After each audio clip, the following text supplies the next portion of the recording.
ગુરુજી મને કહે તે એને પૈસા કેમ આપ્યા? કોઈના વચન ઉપર વિશ્વાસ રાખીને આપણે પૈસા આપી દીધા. ગુરુજી કે નહીં, પણ બેટા એને હકીકતમાં પૈસાની જરૂર નહોતી.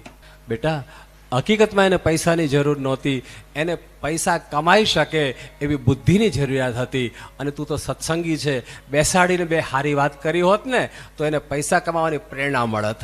આ તો પૈસા આપીને તો વધારે પાંગળો કરી નાખ્યો, હવે બીજા પાસે માગશે, તે આખી જિંદગી માગતો જ રહેશે. પણ એના કરતા એને સારી બુદ્ધિ આપી હોત ને કે આ માગવાનું છોડીને કંઈક ધંધો કર. બે દ્રષ્ટાંતની સારી વાતો કરી હોત ને બેટા, અને એના મગજમાં જો ઉતરી ગઈ હોત ને તો એનું જીવન ધન્ય થઈ જાત. એનું જીવન એ ધન્ય થઈ જાત, એ ભાગ્યશાળી બની જાત. બેટા એને જ્ઞાનની જરૂર હતી. શેની જરૂર હતી? જ્ઞાનની જરૂર હતી. અને જ્ઞાનનું દાન એ મોટામાં મોટું દાન છે બેટા.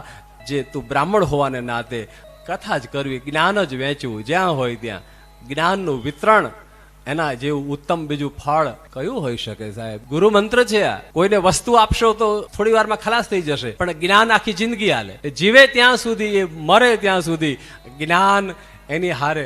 ભલે આજે કથા અહીંયા છે, પણ અહીંની કથા તમને વૃદ્ધાવસ્થા સુધી યાદ રહેશે ને રહેશે. મારી ગેરંટી છે.